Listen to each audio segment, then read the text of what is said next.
some interesting topics that I would like to talk about regarding Anthony Joshua and Jon Jones.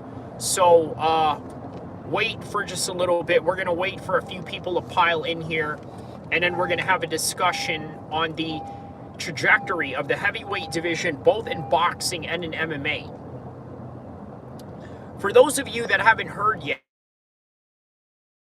is talking about retiring. Now, he's got a matchup coming up, and I think it's a very interesting matchup.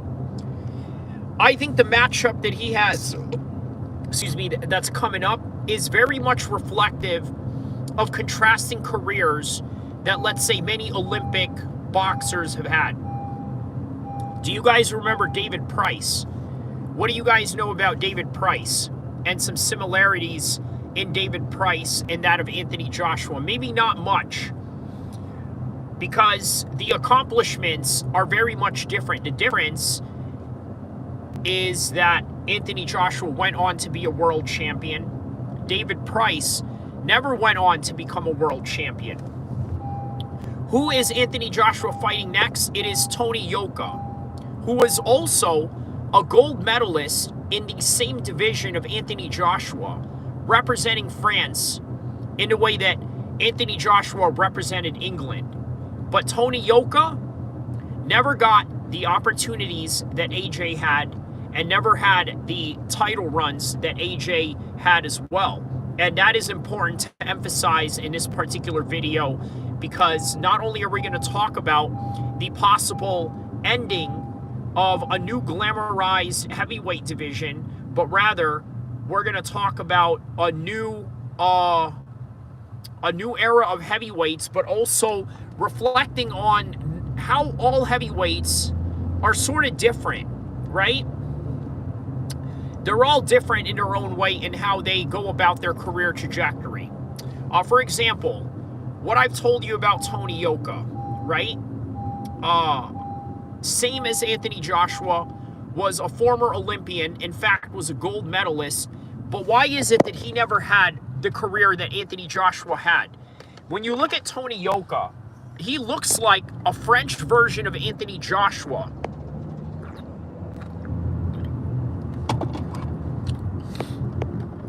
But why is it that he never had the opportunity that Anthony Joshua had? Jay says hi. How you doing, Jay? Thank you for tapping in. We got a very interesting topic to talk about today. Why Anthony Joshua is retiring and why other heavyweights never got the opportunity that he did. Remember, Tony Yoka, just like Anthony Joshua, won the Olympics gold medal controversially. Okay, he didn't win it in a very definitive manner. That is something that I want to emphasize on this particular matter of this particular live stream that we're going to talk about right here, okay? That is one thing that I want to emphasize. Anthony Joshua won the gold medal, but many people argue that he really didn't.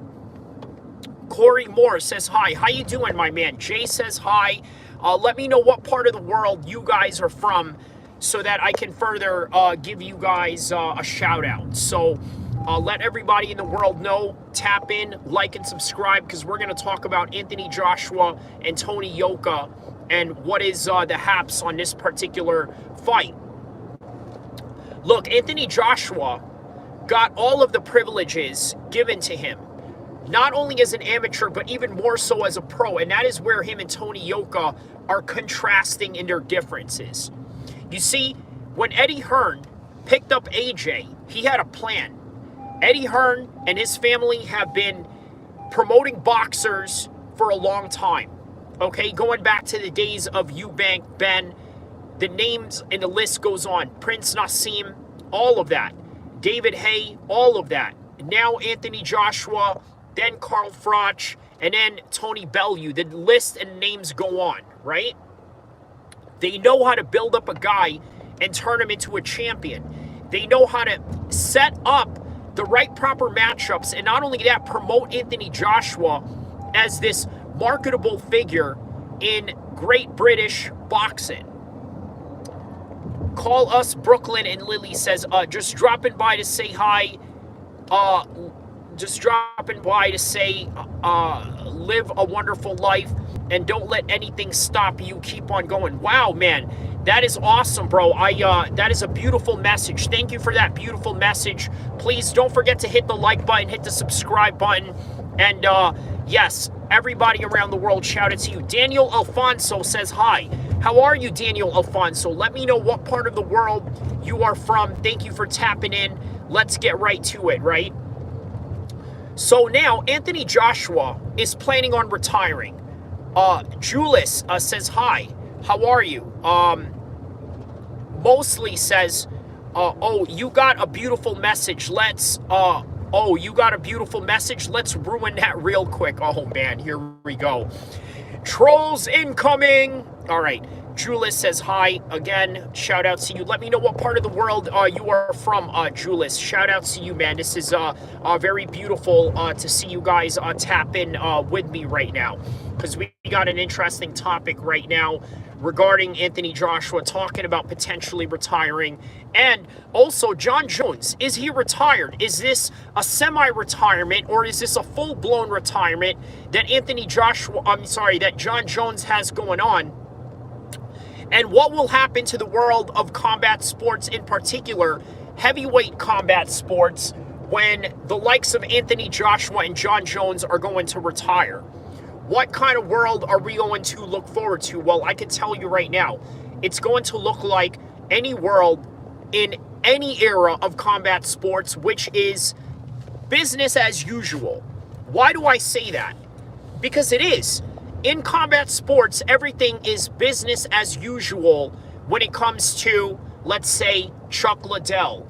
He is no longer a star. He keeps losing. What's the next thing that happens? Next thing you know, there's George St. Pierre, there's Anderson Silva.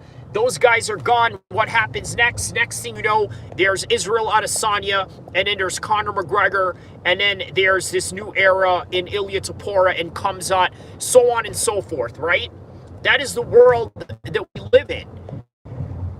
You lose one, you gain one. And Dana White has said this numerous times over and over again. What are you going to do when this guy no longer fights, or when this guy can no longer fight? He says the same thing over and over and over again. And what exactly is that? He says, we're going to have new guys coming up. Don't you worry about a thing. And that's exactly what happens. That's exactly what keeps happening over and over again.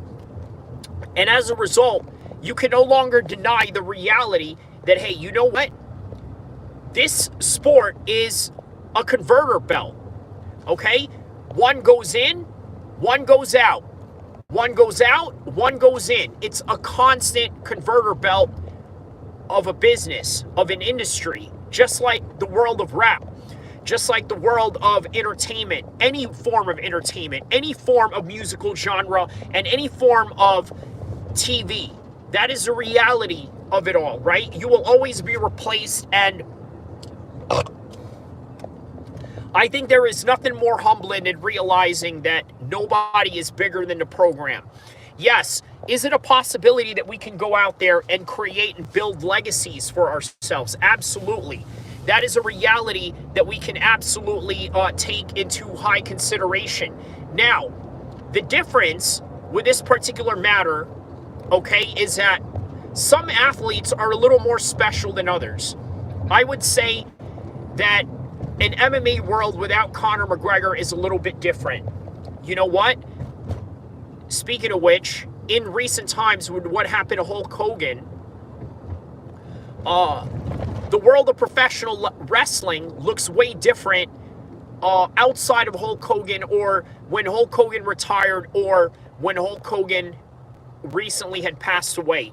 That is the tragedy of this whole entire, thing, right? So understand this, right?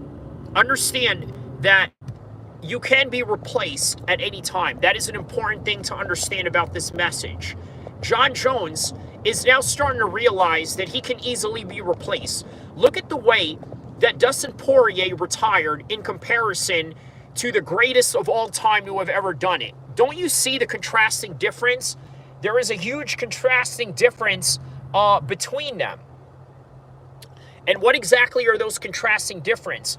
Well, I got to tell you, those contrasting difference is that Dustin Poirier didn't win the championships that Jon Jones did, but it is Dustin Poirier that was thanked and appreciated in ways that Jon Jones wasn't. Now, why is that? It could be a multitude of reasons why. One of those reasons could be predicated on the fact that Jon Jones has created a lot of mishaps all throughout his career. And as a result of those mishaps, it made a lot of people feel easier to let him go and forget about him and replace him. And many people are saying that the heavyweight division right now is lacking, that it is at its weakest that it's ever been. I don't know about that. I don't know if the heavyweight division of Cain Velasquez, Brendan Schaub, Mirko Krokop, who else was in that roster? You had Brock Lesnar in there as well. You had Kimbo back in the day. You had Roy Nelson. That was a completely different era.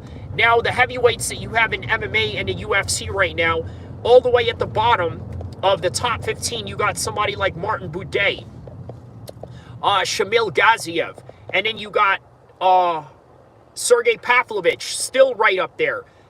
Curtis Blades, who can out-wrestle anybody at any given moment of time, right? But for whatever reason, people are saying that this division is weak. For the same reason why many people were saying the 185 division during the time of Israel Adesanya was weak was because of the fact that Israel Adesanya was absolutely dominating everybody. He was dominating everybody in the scene. So as a result of that domination, it was very difficult for other people to look at Sean Strickland as a possible contender, let alone champion material to potentially even upset Israel Adesanya almost in a Buster Douglas versus Mike Tyson kind of matter. I mean, really, right? Then all of a sudden, Sean Strickland obviously gets beat by DDP, and then DDP now could potentially get beat by Khamzat Chimaev, and you guys know my feelings on that. I absolutely am going for Khamzat Chimaev 100% for that win, and I don't see how he loses on any regard for that particular matter, right? I think that he takes that, he wins that, but again, it shows you this hot potato game that these title holders are sort of playing with each other, right? Next thing you know, it's Izzy. It was Izzy for a long time. Then it was Sean. Then from Sean, it goes on to Dricus du Plessis. Then from Dricus du Plessis, it could possibly go to Khamzat Chimaev. If not Khamzat Chimaev, it could potentially go to De Ridder. That is a possibility. It is a stacked division.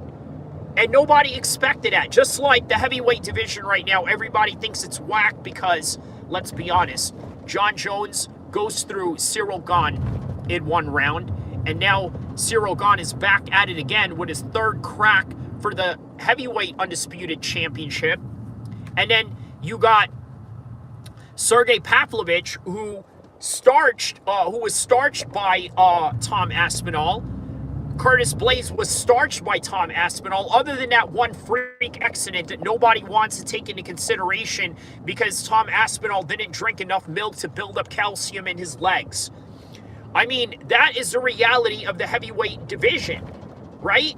So everybody is getting beat by Tom Aspinall and by Jon Jones convincingly, not adding Stipe into that mix, although you could add Stipe into that mix because it wasn't too long ago where a couple of years he was dominating everybody, and then all of a sudden he gets one loss, comes back, gets another title shot, and loses again, only to find out where he really is, and that is a broken old man.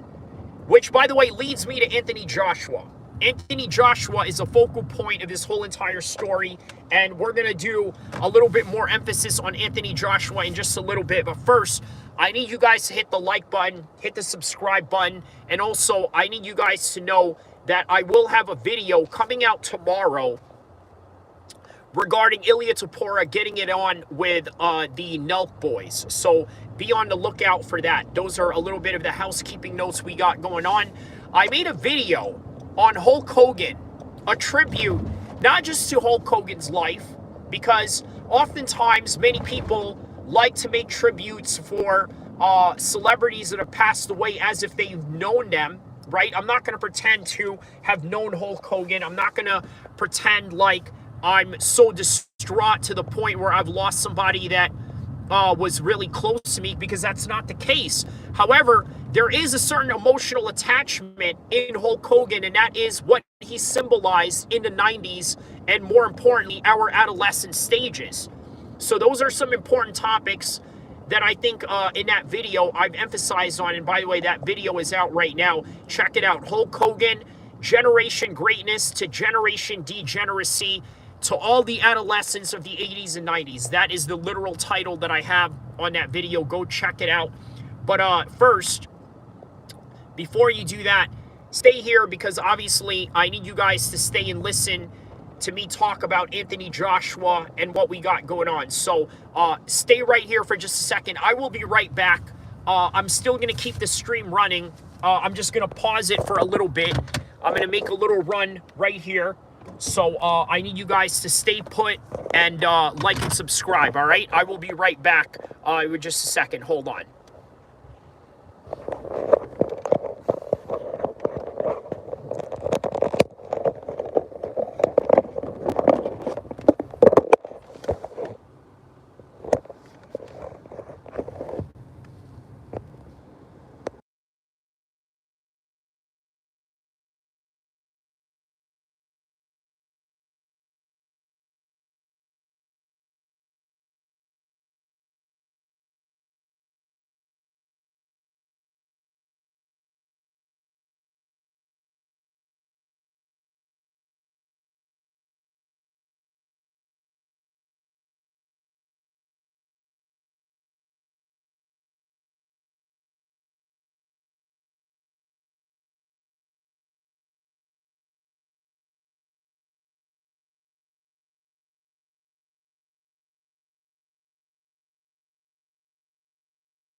Oh, no, I said sorry. I accidentally muted. I said, hold on, I was back for a second. Let me show you guys a retro game store right here real quick. Just wanted to show you guys this. Shout outs to Michael. Shout outs to everybody around the world that is tapped in right now.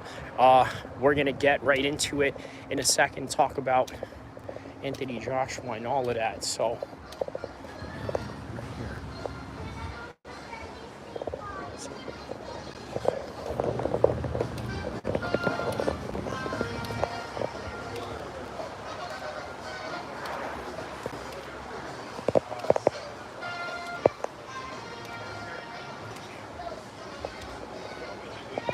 this is in Sacramento, my man. Look at this. Old school crash games. Look at that. Wow, international track and field. Look at that. Old school games. See? Look at this.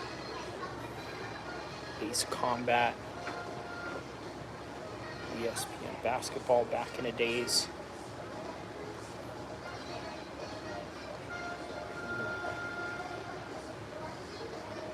Wow, you see? So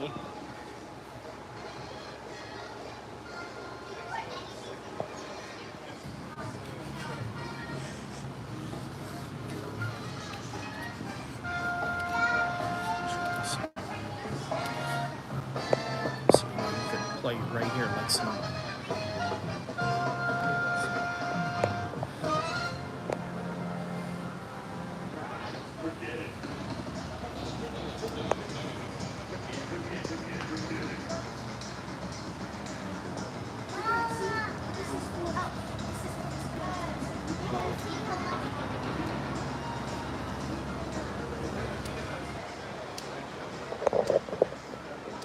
Yeah, fam. So this is in Sacramento.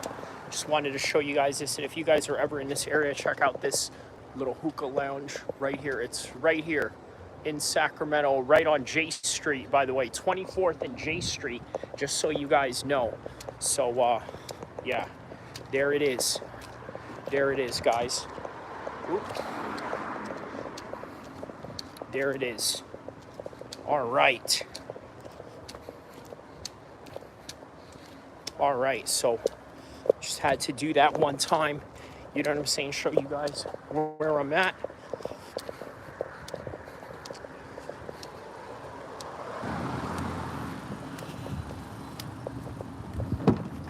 All right.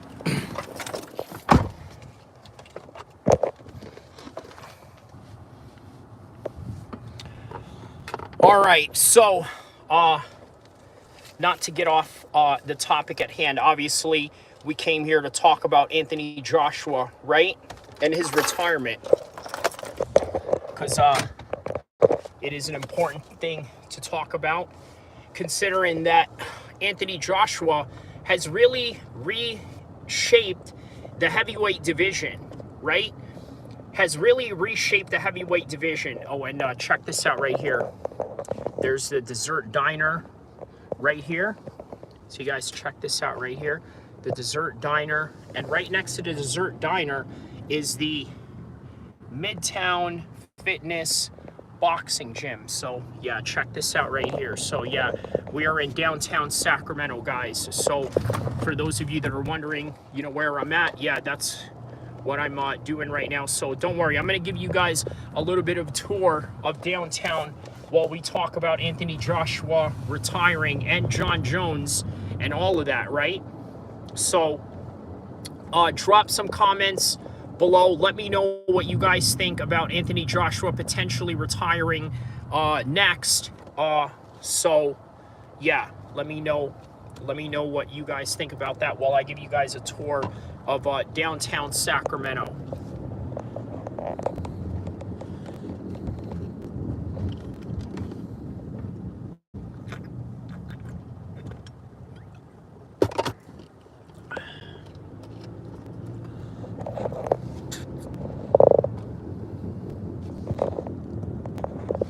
So, a couple of things that I want to talk about with Anthony Joshua, right? I think when he's gone, many of us are really going to appreciate Anthony Joshua in ways that we never have before.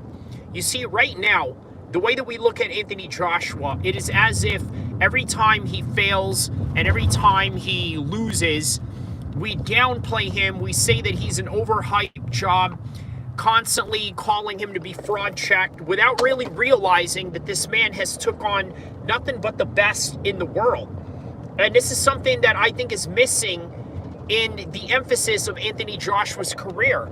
I don't think people emphasize enough how much tough competition Anthony Joshua took on in his career, all to the detriment of people that are in his circles telling him you should have never took that Andy Ruiz fight.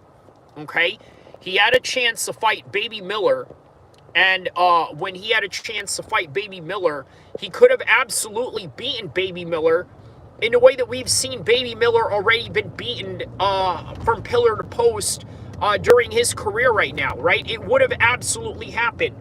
There is no way Anthony Joshua would not have been able to beat him.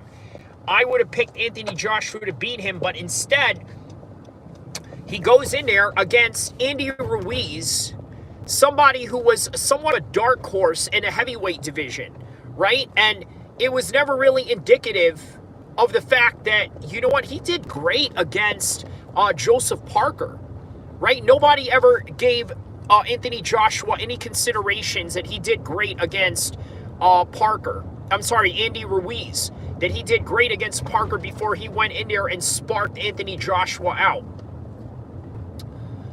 I also think that Anthony Joshua has damaged his chin somewhere down the line. Look, I honestly think there is way too much sparring going on in combat sports in general. Now, I know you're probably thinking, man, you know what? Sparring is what helps many people get by in terms of, getting a hold and getting an understanding of what kind of opponent is in front of them. You know what I mean? But Max Holloway doesn't spar. You think about that. Max Holloway doesn't spar at all. So you got to think maybe there is something to Max Holloway's choice. Maybe there's something to his lack of sparring, right? Maybe he's preserving his brain a little bit. You see, I don't know if Anthony Joshua has preserved his brain long enough to where he can continue on fighting in his 40s. Anthony Joshua was never, a hit and don't get hit type of fighter. He was never really like a boxer in any kind of way. He did try to be, but, unfortunately, it just wasn't enough. So, all right, let's take a tour of downtown Sacramento right now, my little stomping grounds.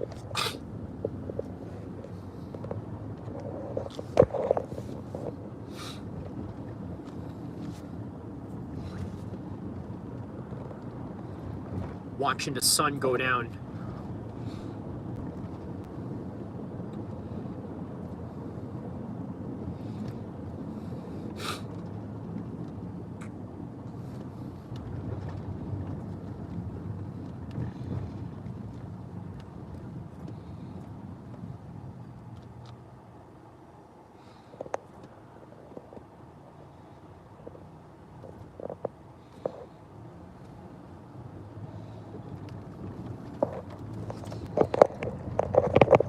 So let me know what you guys think, right? Is Anthony Joshua retiring too soon, or is he retiring at the right time? I think Anthony Joshua is retiring at the right time. I honestly think that he's retiring at the right time because of the accumulated damages that he's took over the years. Not only the accumulated damage that he's taken over the years, but also just the accomplishments that he's already done in the sport, to which he doesn't need to go in there and continue any further. That's kind of where I'm at with Anthony Joshua and his career. So, yeah. Okay, let's, check this out. We got some low riders here.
Prince Vandross, I can't tell you that because I don't want to be identified out in the street. But yeah, let's just say that I drive 2 different cars. So if you've ever seen me live stream with 2 different cars, it is, yeah, it's 2 different cars. And yeah, let's put it like that. So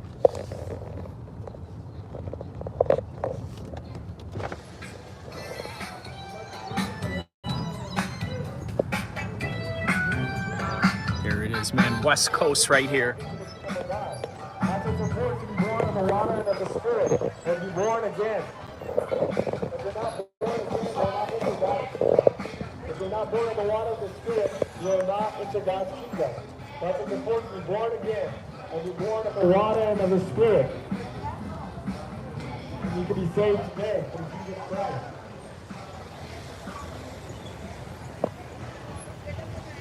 Come to Jesus and get saved and get life.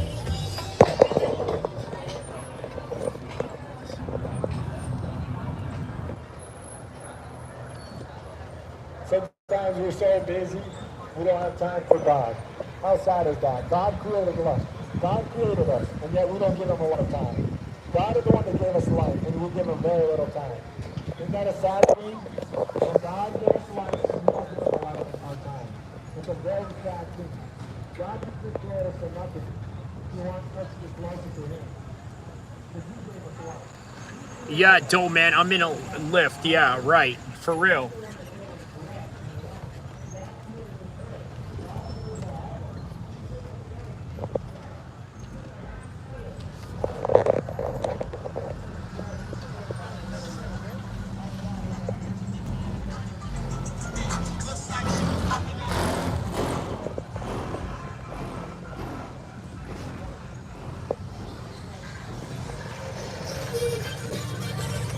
That's cool.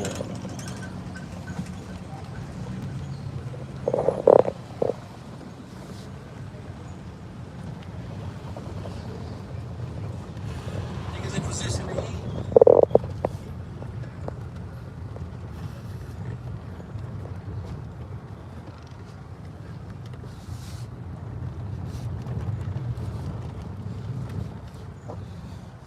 Hey, give him a break.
Hey, shout out to Marty Miller, my man.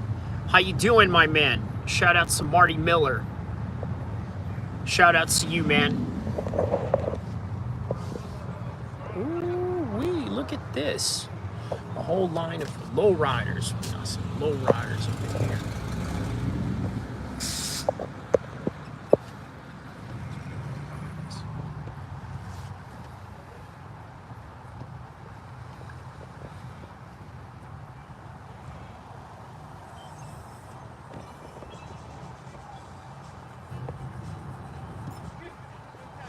Where did y'all just come from? The cuts like that? No, we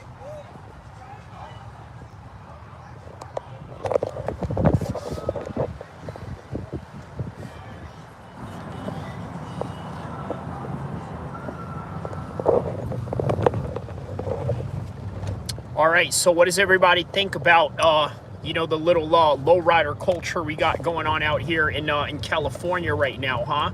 You know, this is where everybody turns up, you know, to come kick it, hang out, and pretty much, yeah, you know, rendezvous, as they say. So, yeah, man, you know, just giving a little bit of some life to the West Coast for you guys. You know what I mean?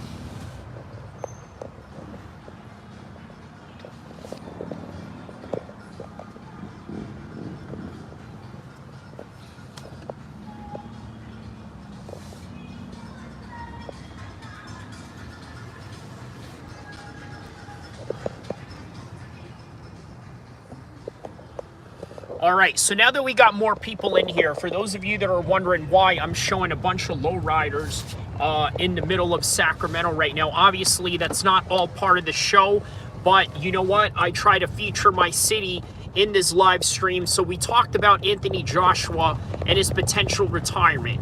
Now, you guys remember what I said earlier, right? Anthony Joshua came from an era of boxing when he was coming off of the boring era of the Klitschko's. You guys remember how boring the Klitschko's were, right?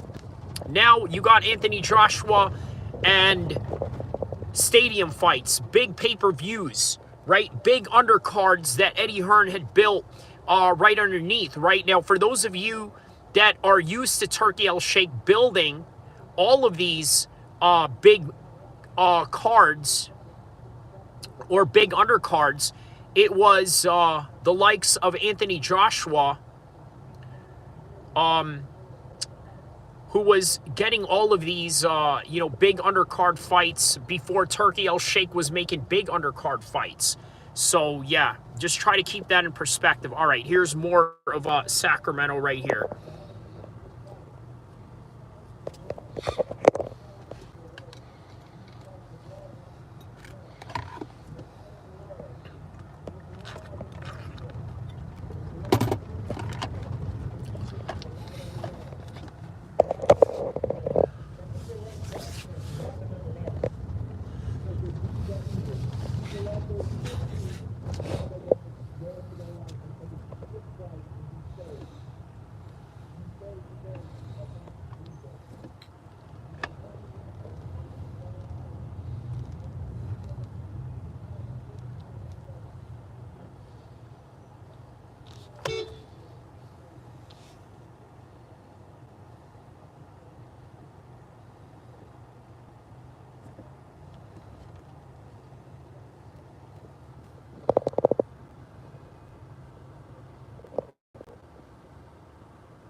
launching 20 markets and then suddenly realizing you spread yourself so thin and you've got like 20 different markets kind of working, and we have totally done that. Yeah. I wonder, Jessica, if you have a way to incentivize or offer some kind of rewards to people who post about their experience online on social media, because especially in new markets, I think about Sarah Blakely when she started Spanx. Okay, she got an opportunity to go to Neiman Marcus, and so she, had to sell Spanx there. And who was going to buy it? No one knew what they were. Pantyhose with no feet, right? She literally paid friends to go and buy Spanx. I mean, she spent her own money buying her own product. I mean, is there a world where you can send friends to, just have them do it and have them just post constantly throughout the day. That's a great point. We just started it this week where we're reaching out to these meetup groups and day trip groups. So I'm like, I will give everyone in this group a free trip if you post about your experience after. Because I think we were so focused on this big influencer.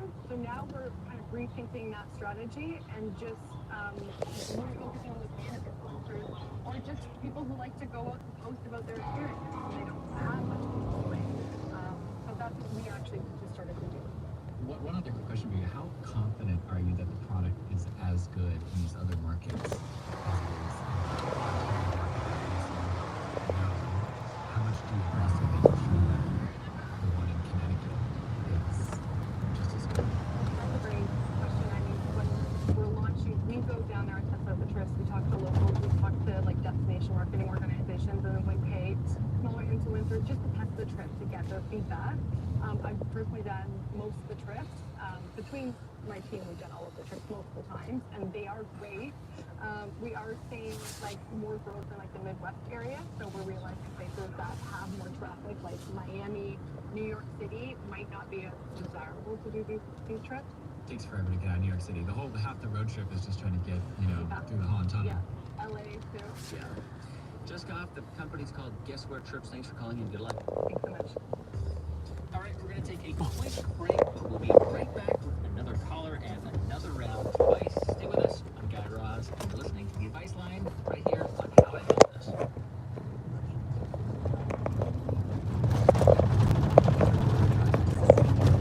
Service journalism. Academy.org/cars and support the insightful reporting you rely on daily. Have you ever had a moment when a song comes on the radio and you find yourself transported to another time or place? This weekend, 4 storytellers will weave tales around the music that left its mark on their lives, both good and bad. It's the latest performance of In a Nutshell, and we'll meet 2 of this month's performers. I'm Vicki Gonzalez. Join us for the next Insight Live at noon with a rebroadcast at 7 p.m. This is Clapper supported Cap Radio News, 90.9 Sacramento, and on the Cap Radio app. Search for Cap Radio wherever you get your podcasts and find the latest news.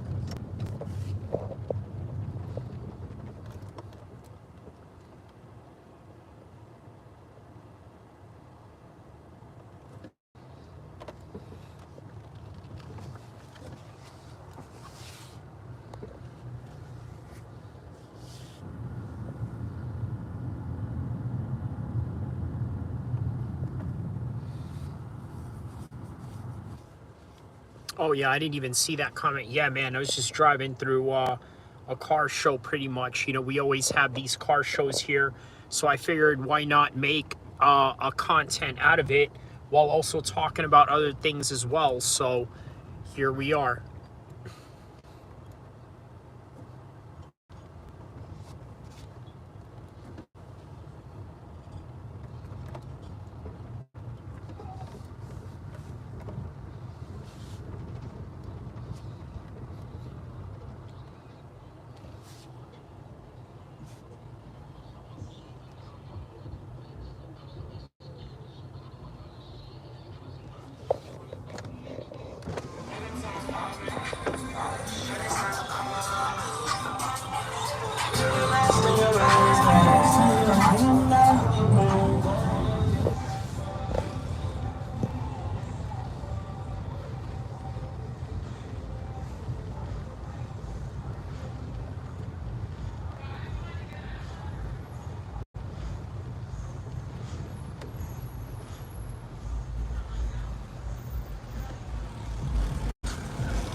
Yup, everybody's out here today.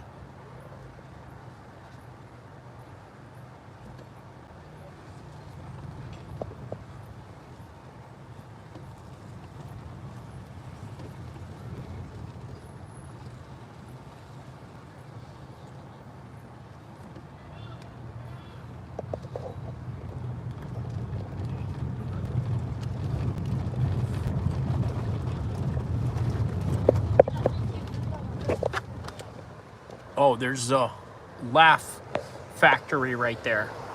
It's where a lot of famous comedians perform at.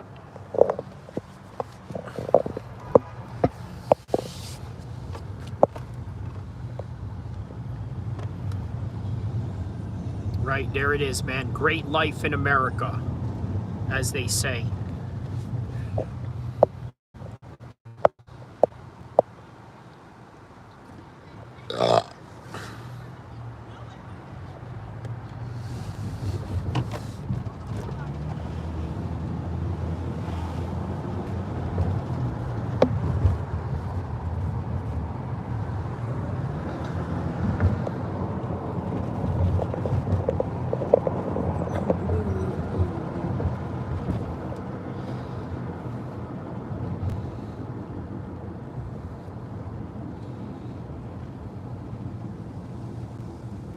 This is where the Oakland A's play right here.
All right, so there it is, guys. Just wanted to, get out here real quick, do about, an hour or so. I figured, this will probably go up as, whatever, right? Just a little ride around stream, as they say. So, yeah, man, with that in mind, look, that's all that I really have for you guys right now. Don't forget to hit the like button, hit the subscribe button. I will see you guys in the next one, inshallah.